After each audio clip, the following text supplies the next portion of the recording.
ringsidereport.net. That's membership.ringsidereport.net.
Show some love with a thumbs up and share your insights in the comments section. Step into the octagon, subscribe, and join the Ringside Report universe today. You know the drill. Hit that subscribe button, flip those notification switches. While you wait for the start of today's broadcast, here's a programming note from the Ringside Report Network. Each and every Thursday at 8 p.m. Eastern Time, dive deep into the heart of MMA with Ringside Report MMA. Join seasoned analysts Dave Simon, Fred Garcia, and my good friend AJ D'Alexio as they dissect every fight, analyze strategies, and reveal their top betting predictions. From main events to prelims, our trio deep dives into the strengths, weaknesses, and potential game changers for each fighter. Looking to place a bet? Benefit from the expertise of our analysts and get an edge over the competition. Discover lesser-known facts, training camp secrets, and behind-the-scenes tidbits that only our seasoned crew can deliver. Share your fight predictions and be featured in the broadcast. For both new fans and longtime MMA aficionados, Ringside Report MMA is the key to unlocking a richer UFC viewing experience. Become an MMA insider. Don't miss out on our exclusive content. Subscribe now and ensure you ring that bell for timely notifications.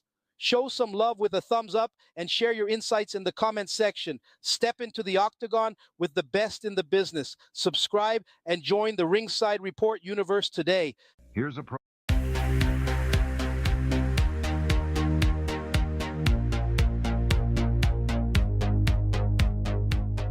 It is the AEW Wrestledream post show. Let's go. Start.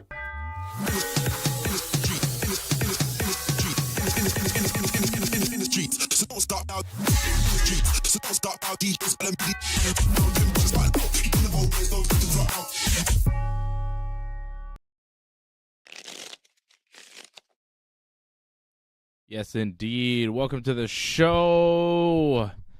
We just saw Wrestledream. I'm Dave. I'm here with you. You know me. On the Ringside Report Network. Flying solo tonight. Johnny North had a match today. He did some post-production after the match, some promos and stuff, so he wasn't able to catch the whole pay-per-view.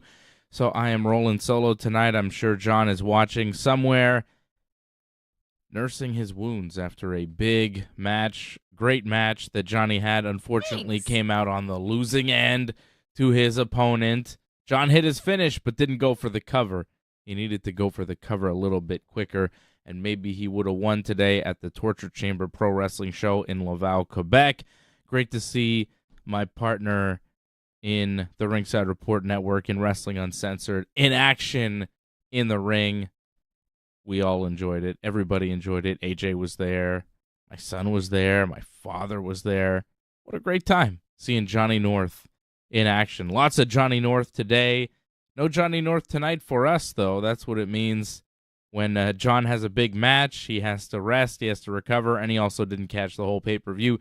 Did you catch AEW Wrestledream? What did you think of AEW Wrestledream? Let me know in the chat. What was your match of the night? What was your score on 10 overall for this pay-per-view? Let's start with the score on 10. I'll give you mine. You give me yours. That's how it works, okay? It's a free exchange. Christian Cage defeats Darby Allin in a 2 out of 3 falls match to retain the TNT Championship. Big shocker there. Big shocker at the end, or maybe not a huge shock, but definitely a nice welcome surprise, right? Edge, the Rated R superstar, Adam Copeland, as they're calling him. Adam Copeland is his real name, but they're giving him the Rated R superstar moniker. I guess he owns that. I guess he owns some sort of rights, or AEW does now, to the theme song, On This Day, I See Clearly. That was his song. You Think You Know Me. It was his WWE song that was used tonight in his entrance, and they are calling him officially the Rated R superstar Adam Copeland. I believe in a moment here I'll be able to show you what Tony Khan posted not too long ago. There it is. Adam Copeland, Rated R superstar, is all elite. Edge. I like Rated R superstar Adam Copeland. Edge Rated R is all elite. It's like, you know who this is. Look at his Twitter handle. He's still Edge Rated R. Edge, now in AEW. He joins his buddy Christian.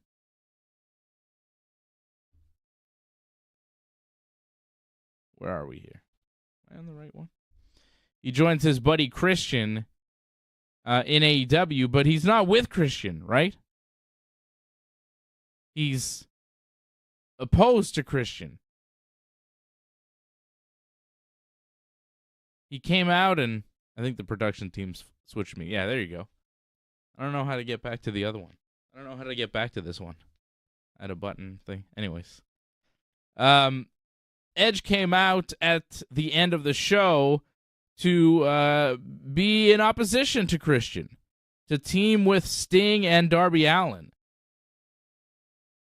to go up against Christian, Nick Wayne, and Luchasaurus, because Nick Wayne turned on Darby Allin during this match, which was a great match. We had a lot of great matches. I think it might be tough to choose a match of the night for us, right? I think it might be tough. I'm pretty sure I have my pick, but I think it might be difficult to find a consensus among all the viewers here tonight, and maybe just wrestling fans in general, on what was the best match at AEW's Wrestledream here tonight. So Christian Cage retains in the main event, which I think was a surprise. A lot of people expected Darby Allin to win here in his hometown, especially if it was in the main event, but that's not what happened here. FTR, they also retained. They retained the AEW tag team titles over Aussie Open, which was not a surprise. The Don Callis family, Konosuke Takeshita, Sammy Guevara, and Will Ospreay got the win over Chris Jericho, Kenny Omega, and Kota Ibushi in a hell of a match. Bryan Danielson beat Zack Sabre Jr. Ricky Starks beat Wheeler Yuta. Swerve Strickland beat Hangman Page. The Young Bucks won a fatal four-way tag team match for a title shot, beating the Guns, the Lucha Brothers, and Orange Cassidy and Hook. Chris Statlander retained her TBS title over Julia Hart. Eddie Kingston retained his Ring of Honor World title over Katsuyori Shibata. And in the opening match of the pay-per-view, MJF, by himself, retained the Ring of Honor tag team titles over The Righteous. On the pre-show, it was Satoshi Kojima, Keith Lee, Athena, and Billy Starks beating Shane Taylor and Lee Moriarty, Diamante, and Mercedes Martinez. Claudio Castagnoli beat Josh Barnett in an entertaining match, and the Luchasaurus beat Nick Wayne in under 5 minutes, and then in the main event would be on the same side as Nick Wayne. So that was a little weird. The Acclaimed also defended, the Acclaimed with Billy Gunn defeated Shane Haste, Mikey Nichols, and Bad Dude Tito to retain the AEW World Trios Championship. So I went to a wrestling show this afternoon. I saw Johnny North, and then I watched all those wrestling matches that I just talked about. Seen a lot of wrestling today, right? It's been like pretty wrestling heavy. Enjoyable though. I thought AEW's Wrestledream tonight was pretty good. I don't know if it was the best pay-per-view that they've offered this year, but it was a pretty solid effort. Nothing was particularly bad. A lot of things were quite excellent. Christian and Darby was great. Seeing Edge come out at the end was really good. Bryan Danielson, Zack Sabre Jr., excellent. Swerve Strickland, Hangman Page, excellent. Don Callis family against Jericho and the Golden Elite, excellent.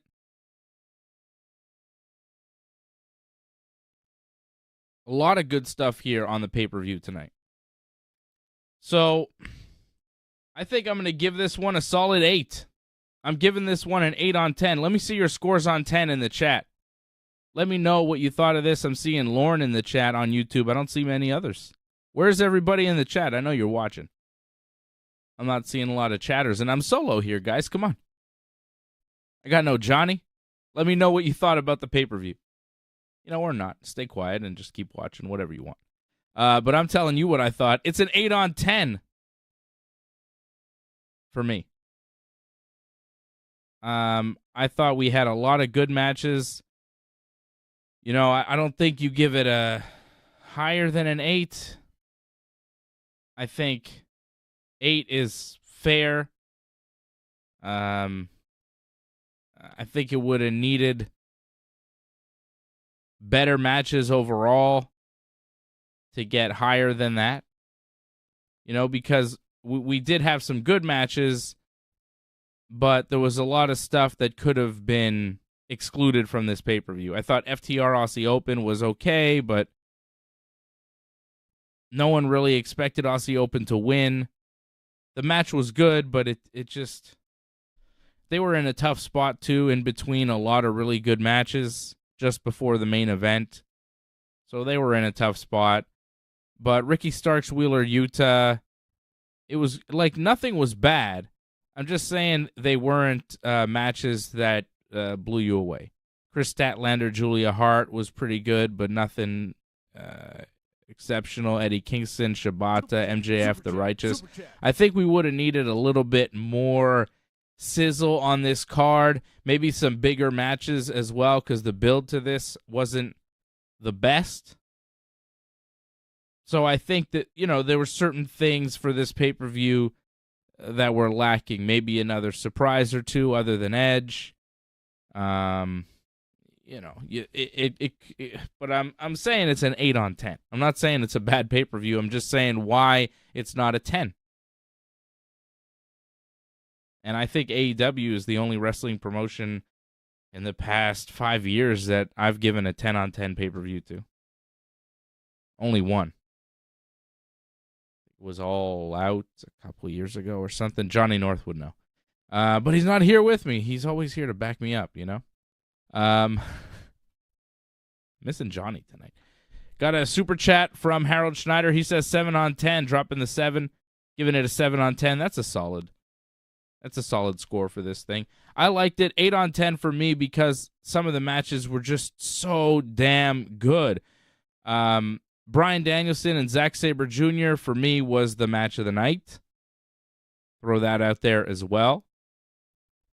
I don't think it's any surprise. I think that if you were to bet on what I was going to pick as match of the night before this card even happened, you would say, oh, Dave's probably going to pick Bryan Danielson's match, which, yeah.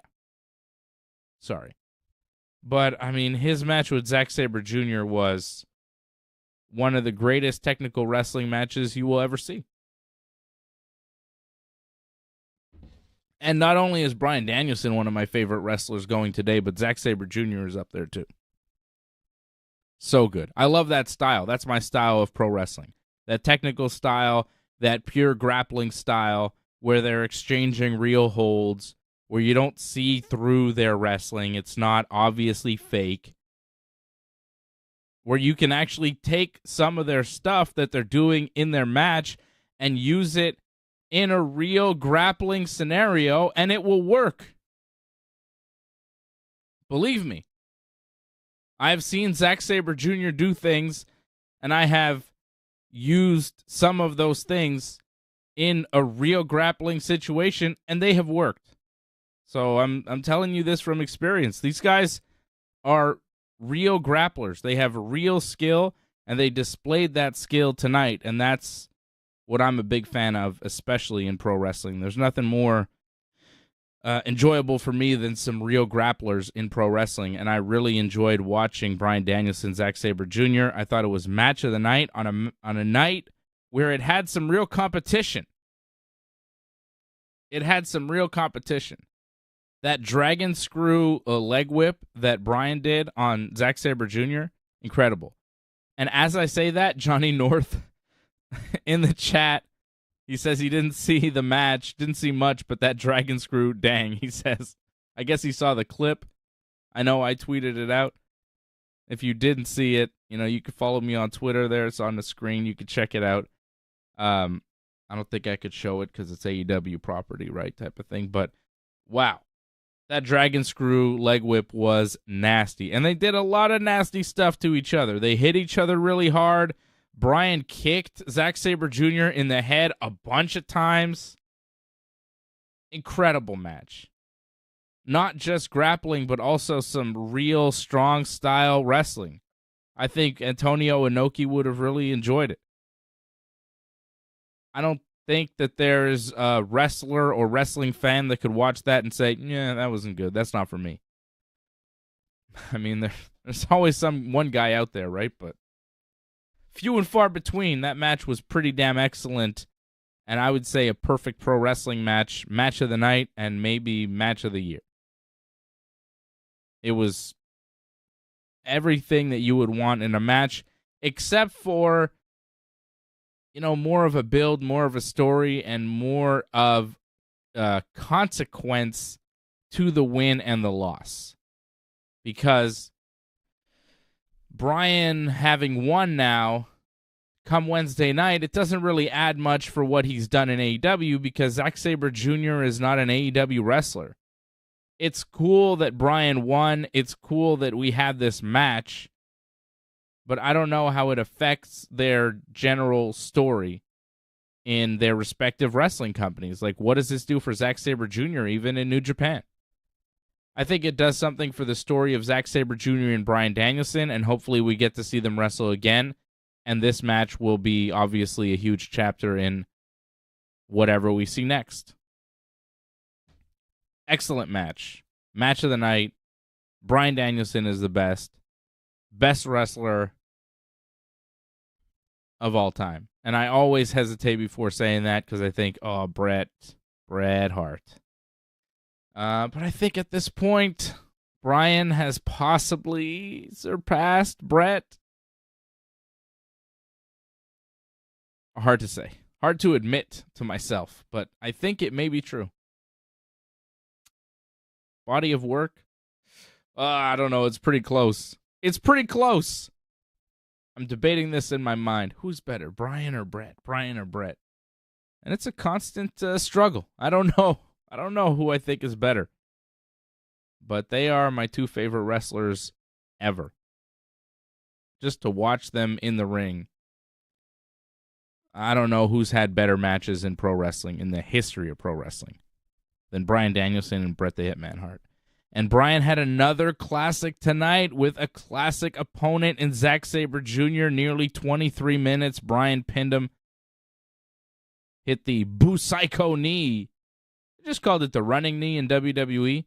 They got to be all fancy in AEW. Johnny says Bret over Bryan. Yeah, I know. I know what Johnny thinks. Bret over everybody. And it's a strong opinion. I can't argue with that.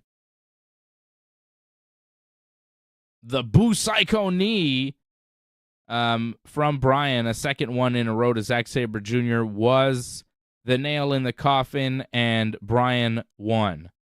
Jon Moxley was on commentary for it, and he swore a bunch. Used all the words. Said the S one, the F one, was using all sorts of swear words, and the other commentary, like Excalibur, was like, "Oh, you're swearing a lot, Moxley," and he's like, "Oh." He was pretty good on commentary, though, so I didn't mind. I mean, whatever. It's pay-per-view. It's like 10 o'clock at night. If he's saying some words, I really don't mind. I don't know if he's allowed to do that. He said he was getting fined or whatever. I don't know how real that was. Benjamin Gill says Chris Benoit was better than both Bret and Bryan. I don't know. I don't know if he was better than Bret. I think Bryan takes a lot from Benoit. But it's hard to say, like, did Bryan take a lot from Benoit, or did Bryan take a lot from Dynamite Kid? Because if you look at Benoit, he was pretty much a carbon copy of Dynamite Kid. Like, you know? What's crazy about Benoit and Dynamite Kid is you go, who was the worst human being? And Chris Benoit murdered his family. Tells you about the kind of man Dynamite Kid was, right? Sorry. Too much. Too much. Too soon. Yeah, but I'd say Bret was better. But Bryan, All right. What was the other match I was talking about here? You guys start distracting me with Chris Benoit. I see Chris Benoit's name pop up, and I go, what? Benjamin Gill. Dropping that out there. What was your score on 10 for this pay-per-view? What was your match of the night? My match of the night was Bryan Danielson and Zack Sabre Jr. Jon Moxley, he was on commentary. He was, fine on commentary. I thought commentary was overbooked, though. They had, 4 guys on commentary. They had Excalibur, Nigel McGuinness, Jon Moxley, and Jim Ross during that match. And I was like, is Jim Ross even there? He said a couple words here and there. He barely spoke. Moxley spoke a lot. Jim Ross seemed non-existent. He disappeared later on. I don't know where JR went. Tony Schiavone was there for a time, then he disappeared. Taz reappeared. Towards the end of the show, I think it was just Taz, Nigel McGuinness, and Excalibur. But they rotate the commentary in and out. Sometimes it's 4, sometimes it's 3, sometimes it's Schiavone, sometimes it's JR, sometimes it's Taz. McGuinness and Excalibur seem to stay the whole night. But then the third man, I guess, seems to switch out a lot. And then they had Moxley for a couple matches. Moxley was there for the Bryan match, which was a long match. And he was also there for the Wheeler Yuta match because he's in the Blackpool club there with Bryan and Moxley. Moxley also did commentary for the other Blackpool Combat Club match on the pre-show with Claudio against Josh Barnett. So he was there on commentary. It's good to see Moxley around. He didn't get physically involved in anything because I'm guessing he's still injured, suffering from or recovering from the concussion. We haven't seen him wrestle. He didn't seem to wrestle, but at least he's around. He could be around loud noise and bright lights, right? Which after a concussion, sometimes you can't. So that's a good sign. Just seeing Moxley around, he's not so messed up. Benjamin Gill giving it a 7 on 10. Benjamin Gill also saying, can we please stop acting like Eddie Kingston is worth being on a pay-per-view, let alone holding 2 titles? His match was embarrassing. He is awful. Well, you'll get no argument from me on that one.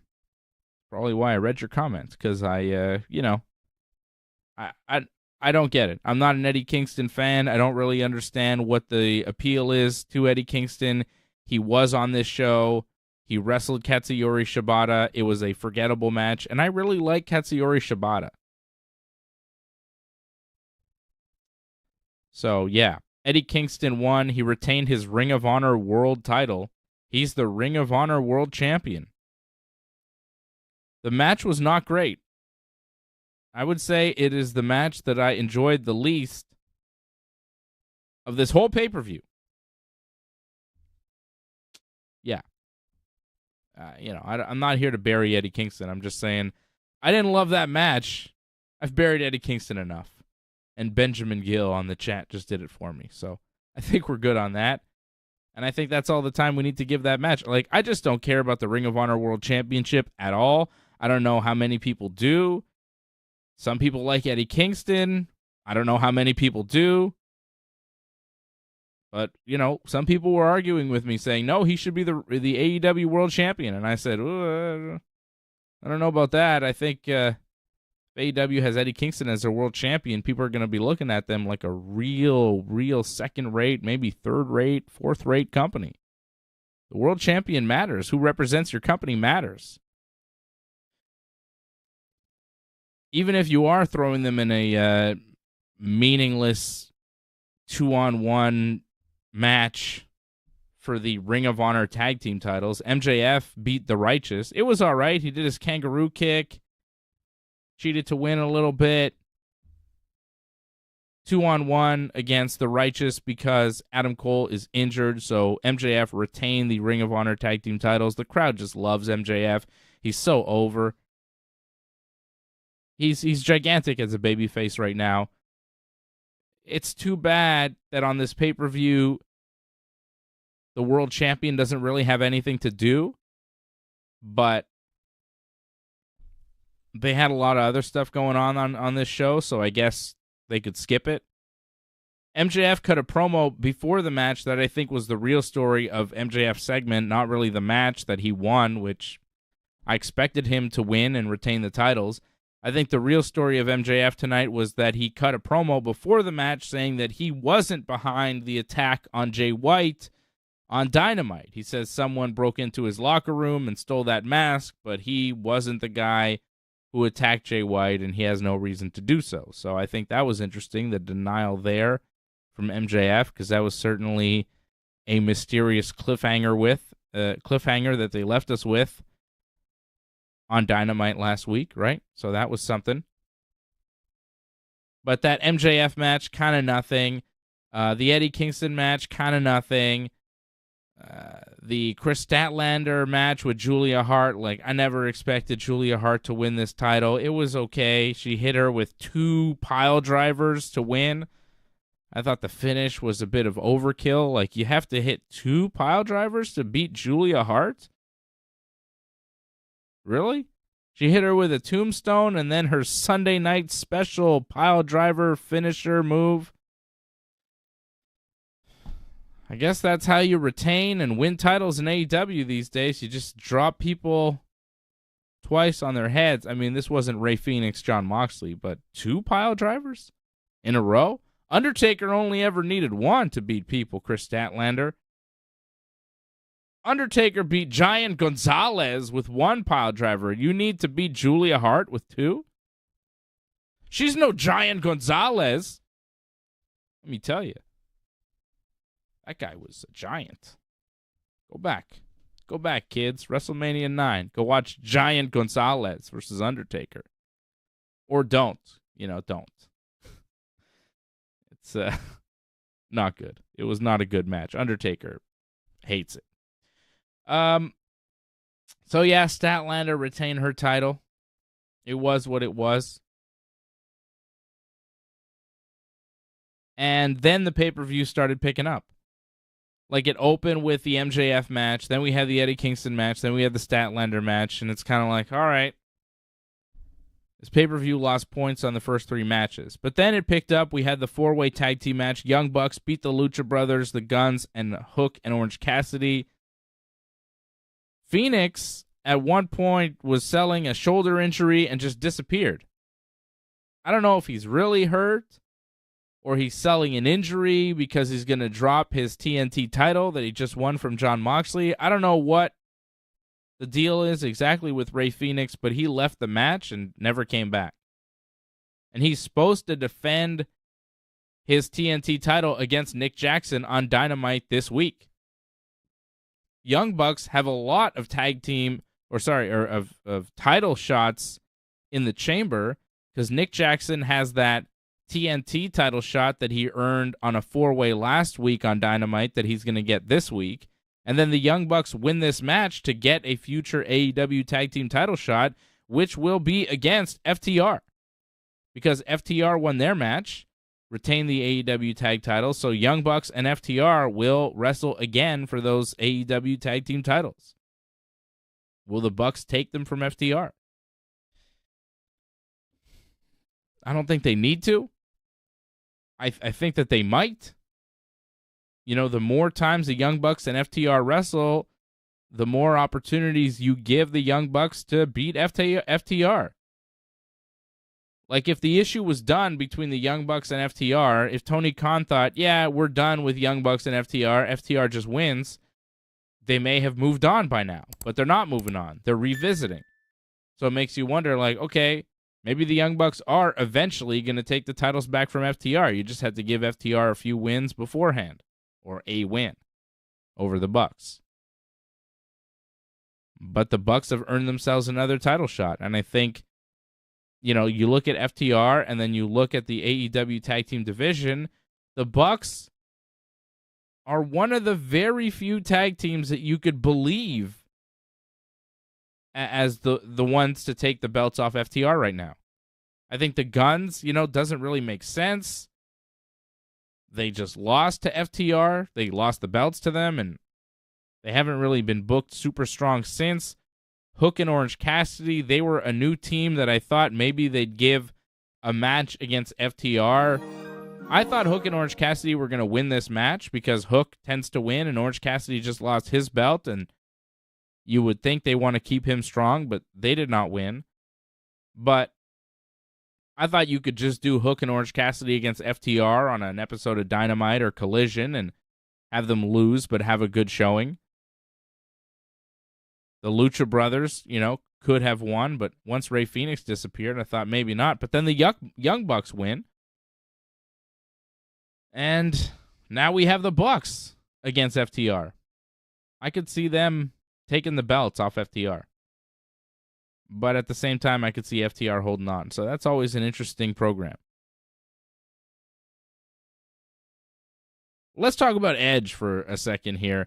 We have Christian Cage getting the win over Darby Allin in the 2 out of 3 falls match. Darby got the first fall, rolling Christian's turtleneck over his face and then using a jackknife cover. Christian slammed Darby off the apron onto the stairs after he had suplexed Darby on the stairs. And it was nasty. Darby took that slam on the stairs, it was horrifying. Christian looked like he was trying to do it at first. He was trying to kind of lift him and toss him onto the stairs, but he decided that it was too dangerous, and then he dropped him just on the floor. And then he did a suplex on the stairs, and then they went back on the apron, and he looked like he was trying to suplex him off, but he couldn't quite get him, so he just picked him up and kind of slammed him down on the stairs, and it was devastating. And then Christian went back in the ring, and Darby got counted out for the second fall. So it was 1-1. And then Darby's getting checked on by the doctors and getting put on a stretcher, like the match is going to end.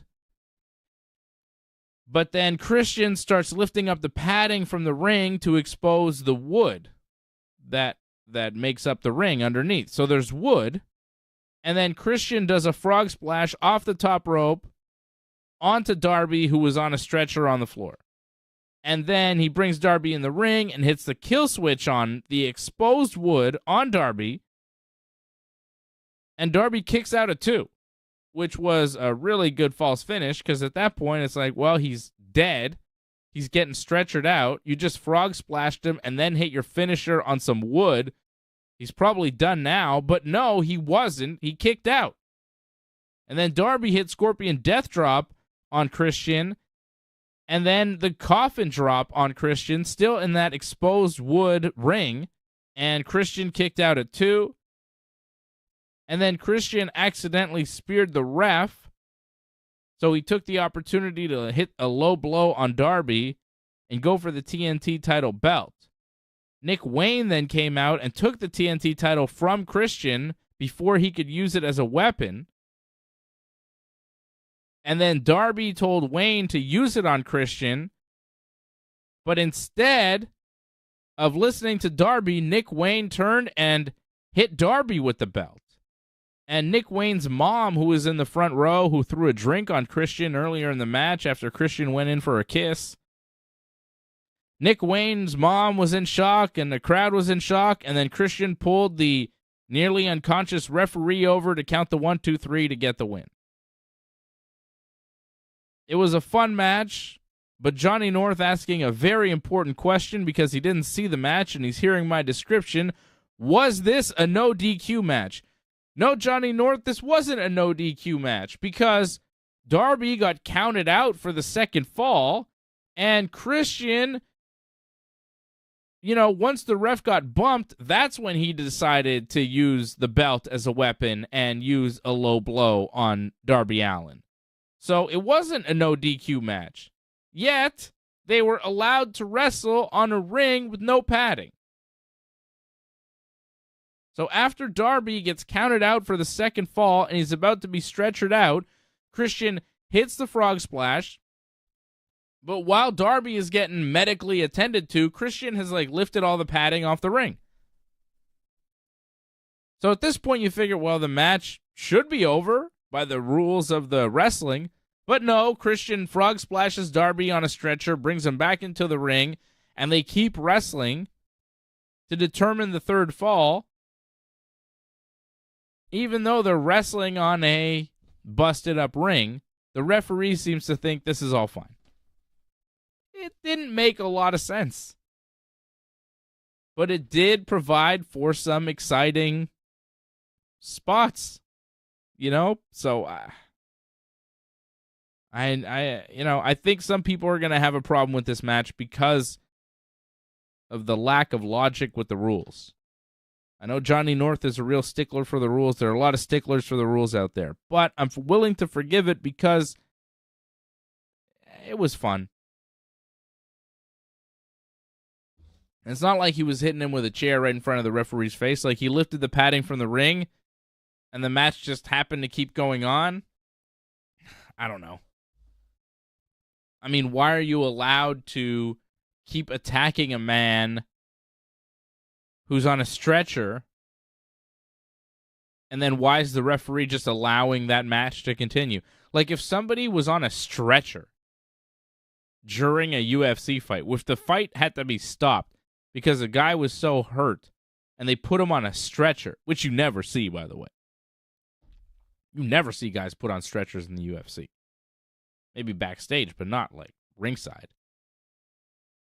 If that happened, and the other fighter went and tried to attack him, it would be a crime.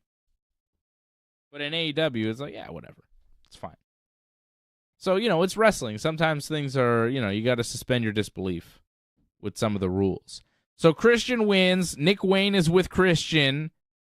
And then Sting comes out to help Darby Allin because Darby's getting beat up by Wayne and Christian. But then Luchasaurus comes out to make it 3-on-2. And then it's Luchasaurus, Nick Wayne, and Christian beating up on Sting, and Darby's all down. And then a video package plays, and Edge comes out, and it looks like for a moment he's going to be with Christian, but I didn't buy that for a second. I think Edge coming back, you're going to make him a babyface. People are going to cheer for him. Maybe down the road a heel, but not a heel right off the bat. Edge takes the chair from Christian and goes to Concerto Sting, but of course he's not going to do it. He smacks Nick Wayne with the chair, spears the Luchasaurus, and Christian escapes without ever touching Edge, and Edge shakes the hand of Darby and also shakes Sting's hand and looks down the ramp at Christian. So Edge, Darby, Sting versus Nick Wayne, Luchasaurus, Christian looks like a match that'll happen. Maybe will be Edge's first match in AEW. Sorry, Adam Copeland's first match in AEW, but I'm a little bit disappointed that they went with real name Edge, Adam Copeland. Like, what about Sexton Hardcastle? What about Peak? Or something else. What's a synonym for Edge? Border. Extremity. Fringe. Side. Rim. How come he wasn't Rim? Oh, that's a good wrestler name. Rim. The rated R superstar Rim. You kind of jump to conclusions why they call him the rated R superstar with that name, though, I think. Extremity. Perimeter. Periphery. Contour. I'm just giving you synonyms for Edge. Contour. Call him Contour. He's the Contour. I mean, you might get used to it. If you think about it, Edge is kind of a stupid wrestling name. What's his name? Edge. Why call him Edge? Because he's edgy. He lives on the margins of society. I don't know why they call him Edge. Edge. But now they don't call him Edge. They call him Adam. Adam Copeland. They got Adam Cole and Adam Copeland. And now Adam Copeland is all elite. Adam Copeland, the rated R superstar. At least they got that. I'm surprised he was able to get that. That was what they called him in WWE for a while. The rated R superstar. I'm surprised they were able to get that Alter Bridge theme song, too. The Edge song that he used in WWE. It was very much the Edge presentation. Comes out, same pyro, same theme song. It's like, oh, that's Edge. They're like, no, that's Adam Copeland. It's like, yeah, well. Come on, guys. So that was cool. Johnny North saying that Tony Khan says Edge will be on every week. Well, that's cool. Good to see Edge. AEW needed a big star like him. A lot of people expected him to show up in AEW. His WWE contract was up, I think, yesterday, and he showed up today. Up on the 30th, shows up on the 1st of October. So, pretty good, and I'm hoping that at some point we see the Edge and Christian reunion, and we see them as a tag team. Edge versus Christian, I think is going to happen, which is going to be fun, but hopefully Edge and Christian together against the Hardys, Edge and Christian against the Young Bucks, Edge and Christian against FTR. Those are some cool matches that need to happen. So I'm happy to see Edge, mostly because he's back with Christian, and I love to see those guys together, and the possibility of seeing Edge and Christian as a tag team in 2023 and 2024 is very exciting. Especially because you got the Hardys still there. I mean, this is the last chance. If you want to do one more time, Edge and Christian against the Hardys, maybe get the Dudleys in there. I'm pretty sure Devon's wrestling again, and I know Bubba's still wrestling. That could happen. You could have Edge, Christian, the Dudleys, and the Hardys in AEW. Which, I would like to see. I would like to see that. I'd also like to throw in the APA in there, get JBL and Farouk. But I don't think that they could still go. But I'm pretty sure the rest of the guys could. Edge, Christian, the Hardys, and the Dudleys. FTR defended their tag team titles against Aussie Open after the top rope shatter machine. Pretty nice finish in that one. Sammy Guevara, Will Ospreay, and Konosuke Takeshita get the win over Kenny Omega, Chris Jericho, and Kota Ibushi. Ibushi takes a lot of things on his head. He got German suplex on his head from Takeshita. Ibushi takes some nasty stuff. I thought he was dead after that German suplex, but he kept wrestling. Guevara hit a shooting star press from the top rope to the floor on Kenny Omega. That was just devastating. At one point, for the finish, Will Ospreay kind of faked a neck injury to get the referee's attention, and then Guevara and Jericho were like wrestling, so it was unclear why Ospreay was distracting the ref, and then Jericho hit a finish on Sammy, and then Ospreay was still distracting the ref, so it seemed like Ospreay maybe jumped the gun with the ref distraction. I don't know why he was distracting the ref while Sammy and Jericho were just wrestling, because once Sammy got hit with a move, it was like, well, so Ospreay was distracting the ref because he knew Sammy was about to get hit with his finish. It was too early. It didn't work. And then eventually Ospreay was like, oh, okay, I'm okay. The neck is fine. And then the ref went over, but it was too late and only counted 2 because Jericho was on Guevara for a while. It was weird, compounded by the fact that right after, Ospreay went outside the ring, grabbed a title belt to try and use as a weapon. I'm not even sure what title belt that was he had. Who's a champion in this match? Anyways, Ospreay had some sort of belt to use as a weapon, and the referee got distracted by that, which allowed Don Callis to hit Jericho in the head with the baseball bat, and then Sammy Guevara pinned Chris Jericho. The match was going well. It was good. It had a good pace. It was picking up steam. It was, but the finish was just weird with the double ref distraction there with Will Ospreay and Ref Aubrey. I don't know what happened, but it was too much. It was a bit of a convoluted finish here. It was a little too much. Shout out Angelo Contagonis, member of the team. Go to join.ringsidereport.net. Angelo and Harold Schneider giving this pay-per-view a 7 on 10. I see Benjamin Gill gave it a 7 on 10. I don't know if Angelo, you saw the pay-per-view. What did you give this one? What was your match of the night? Mine was Bryan Danielson and Zack Sabre Jr. Swerve Strickland and Hangman Page were an early candidate for match of the night. They had an incredible match. The crowd was behind the hometown Swerve from Tacoma, Washington, right near Seattle, and they were chanting, Hangman sucks. Hangman was the heel in this match. Swerve, big-time babyface. Hangman was working Swerve's hand that he had stabbed with the pen on the contract signing on Dynamite this week, which I thought was a nice touch. He didn't stab that hand with the pen for no reason. He used it in the match, which I thought was really good. And Swerve was working Hangman's arm. He picked a body part and he worked it over. At one point, he kind of snapped Hangman's arm in like an armbar thing. It looked really nasty. He had that arm hyperextended. It was a dangerous move there with the stomp on Hangman's hyperextended arm.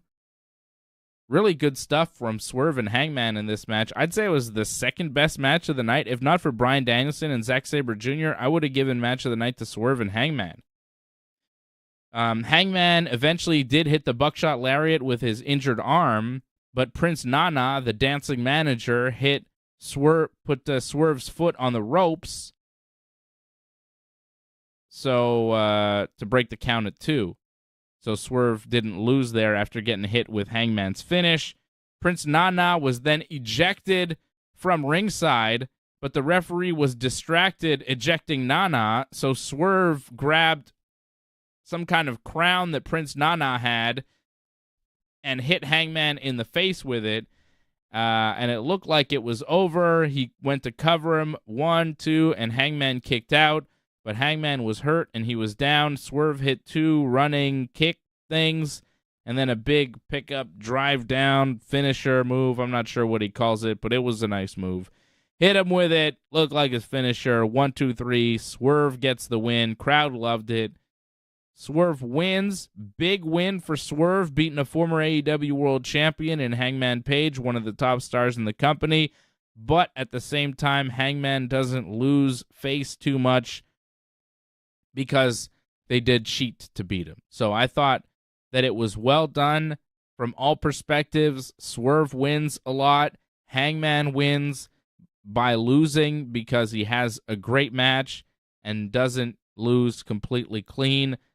And again, a really, really great match. Hangman Page, he has his detractors. You know, a lot of people mad about the CM Punk stuff and the promo, but in the ring, he is tremendous. He's a tremendous professional wrestler, and every time he has a big singles match, he delivers. Hangman is so good.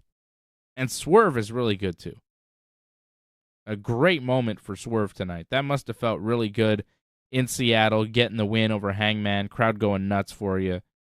Happy for Swerve. He deserves it.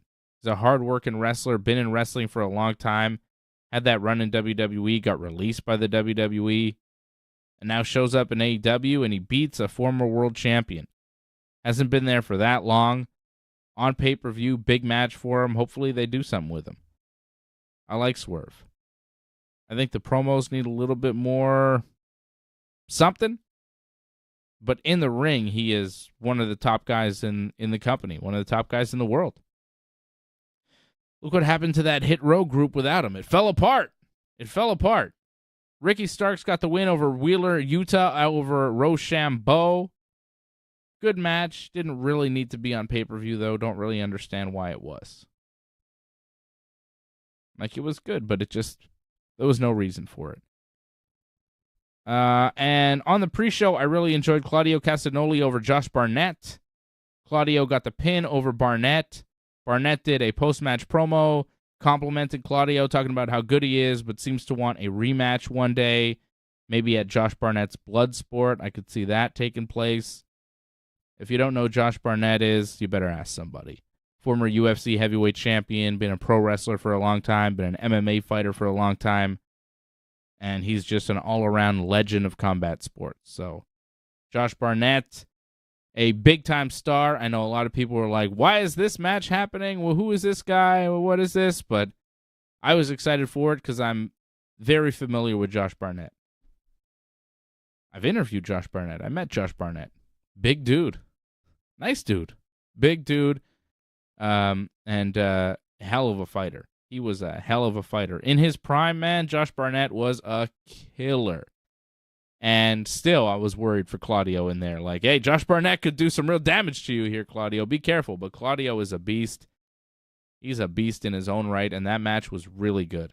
If you missed the pre-show, that was one to go back and check out. The rest of them, whatever.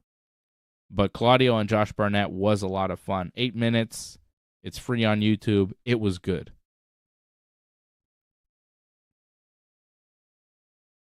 Jimmy James says, does anyone really like Adam Page for real? The truth. Yeah, I do. I like him. I like Hangman. I'm not sure why people hate him so much, but I really do like him. And Johnny North saying that Edge says, or Copeland says, Alter Bridge are his friends. The song goes where he goes. And Beth is unlikely to go to AEW.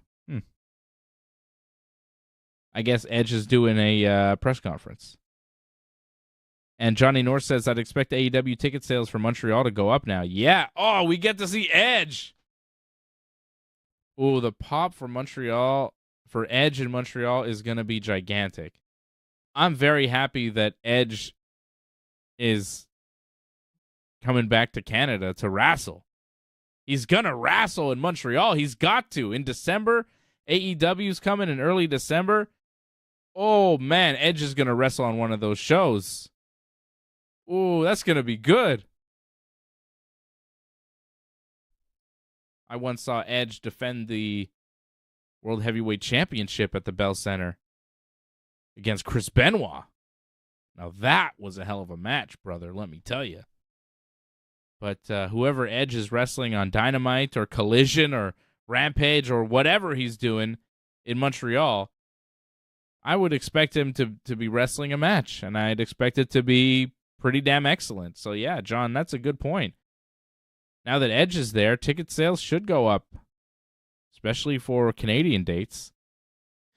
So that's pretty good. Everybody loves Edge. Everybody in Canada loves Edge. He's a Canadian hero. You don't hear many Canadian wrestling fans go, yeah, Edge, I don't know, he's not so good. Pretty much everybody loves Edge. And most people love Christian. If you're a real connoisseur of pro wrestling, you love Christian Cage. I love Christian. I was happy to see Christian get a main event spot tonight. Nice to see Christian close a show and have a kick-ass match with one of my favorite guys in the whole world, Darby Allin. So good. And the things that he puts his body through. And you knew going into it Darby Allin was going to put his body through something. Hometown, wrestling in the main event for a title. You got this big angle with Nick Wayne where he's turning on you. You're going all out. And he did. No pun intended. And that was AEW's Wrestledream. I'm giving it an 8 on 10. And I'm giving the match of the night to Bryan Danielson and Zack Sabre Jr. And I'm giving my super chatter of the night to Harold Schneider for dropping the super chat and giving the show a 7 on 10. Thank you, Harold. You are the super chat leader of the night. Appreciate you. Appreciate Angelo Contagonis as well. Another member over at join.ringsidereport.net. Support the Ringside Report Network. Support the channel. We appreciate you very much. I'll be back on here Thursday night, 8 p.m. for Ringside Report MMA, where we will have a UFC show to preview. There's no UFC this weekend. It felt very strange. It was like 20 weeks or something with UFC shows every Saturday, and this is the first one without one. And I didn't gamble. Nothing happened. It was a weird Saturday night. I wound up watching NXT and AEW Collision. I was like, what is this? Although that Becky Lynch-Tiffany Stratton match was pretty cool. I liked it. Becky Lynch pulling out the barbed wire baseball bat. They called her Cactus Bex. I liked it. That match was good. The NXT, the main event match there, NXT No Mercy, Becky Lynch and Tiffany Stratton. No rules, no DQ, whatever it was. It was good. A lot of weapons, a lot of fun. I tuned into that NXT show to watch that match, and it delivered. I've been hearing a lot of good things about Tiffany Stratton. I wanted to watch it, and she is, as advertised, excellent. She's got a big future, right? If you guys have seen Tiffany Stratton, you know, like, wow, she's good. She can wrestle. Her and Becky Lynch had a hell of a match last night, so that was really good. I was really impressed with that. I've seen a lot of pro wrestling this weekend, guys. A lot. Smackdown on Friday, Rampage on Friday, Collision and NXT last night. Went to Johnny North's Torture Chamber Pro Wrestling show this afternoon, and then I watched AEW's Wrestledream tonight. Unbelievable. I consumed a lot of wrestling. Well, I guess we'll do it all again tomorrow with Monday Night Raw, brother. Maybe I'll take a break and watch Raw Tuesday or something. I don't know. All right, guys. I'll be back Thursday night, 8 p.m. for Ringside Report MMA. We'll preview some fights. And then next Saturday, hey, don't forget, next Saturday night, the 7th of October, WWE Fastlane. We'll be on right after WWE Fastlane. Johnny will be with me right after Fastlane coming up on Saturday right here on the Ringside Report Network. Thanks for sticking with us to the end. We would really appreciate it if you could help us spread the word. You know the drill. Hit that subscribe button. Flip those notification switches. We are an audience-supported network, so consider becoming a recurring supporter at membership.ringsidereport.net. Check out our website at ringsidereport.net. Hope to see you again next time.